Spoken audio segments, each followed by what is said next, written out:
उसकी बड़ी खबर आ रही है सीधे सुप्रीम कोर्ट से जुड़ी, जहां राष्ट्रपति ने सुप्रीम कोर्ट से 14 बिंदुओं पर मांगा स्पष्टीकरण। राष्ट्रपति और राज्यपाल के लिए समय सीमा तय करने का मामला। संविधान के अनुच्छेद 143(1) के तहत मांगा गया स्पष्टीकरण।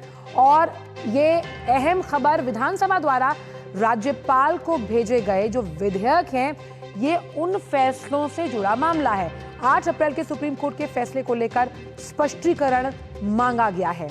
राष्ट्रपति ने सुप्रीम कोर्ट से 14 अहम बिंदुओं पर एक स्पष्टीकरण मांगा है, जिसमें राष्ट्रपति और राज्यपाल के लिए समय सीमा तय करने का ये मामला है। और संविधान का जो अनुच्छेद 143(1) है, उसके तहत, उसके अंतर्गत इस स्पष्टीकरण की मांग की गई है। विकास सारथी जुड़ गए। विकास, क्या है ये पूरा मामला, कानूनी लिहाज से हमें समझाइए।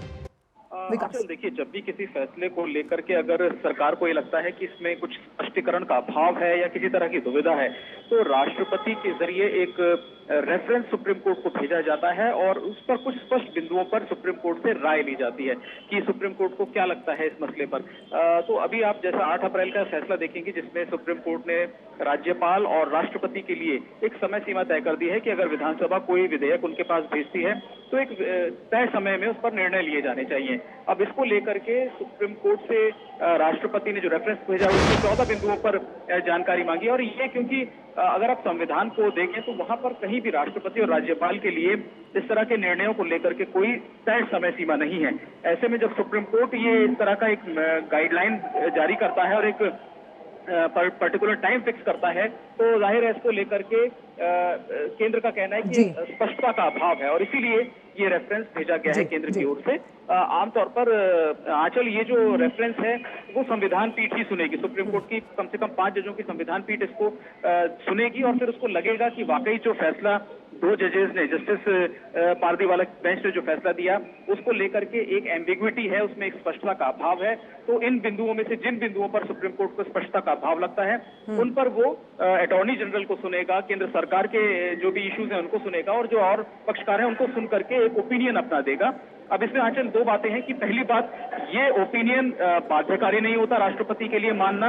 और सुप्रीम कोर्ट के लिए भी ये मैंडेटरी नहीं, ये बाध्यकारी सुप्रीम कोर्ट के लिए भी नहीं है कि वो किसी प्रेसिडेंशियल रेफरेंस को सुने ही सुने या उस पर अपनी राय दे।